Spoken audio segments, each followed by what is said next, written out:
Welcome to this video on adding and subtracting decimals. So we've got two rules here.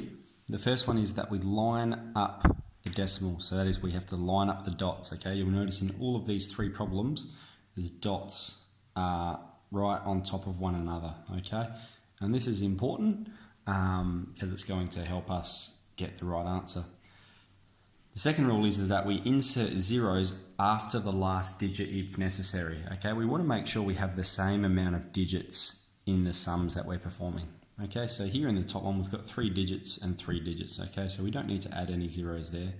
But here we've got 6.3 plus 4.281. So we're going to need to add a 0 here and a 0 here. And that's fine, we can do it. We haven't changed the value of it because it's after the decimal place. Okay, and then the same with this one over here. It's not just 5, it's 5.00 by itself. Now, the way we perform these operations is we do them just like we would if we're doing some complex addition and subtraction. Okay, so it performs in exactly the same way. We just need to make sure we've got the decimals lined up. So let's do the first one here. We've got 3.62 plus 2.75. So we go 2 plus 5, that's 7. So we put a 7 underneath it. We've got 6 plus 7, that's 13. So we put the 3 there and we're going to carry a 1 up there. Okay. Now over here we've got 3 plus 2 plus 1. So that's going to be 6. And the decimal place follows straight underneath. The decimal place goes right there. 6.37. That's our answer for that one. Over here we've got 0 plus 1, 0 plus 8. And then we have 3 plus 2. Is 5, the decimal place follows straight underneath, and 6 plus 4 is 10.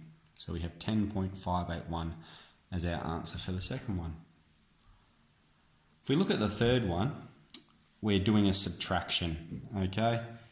And whenever we're doing a subtraction, we have to make sure we have the same amount there in this number before we can take away this number here.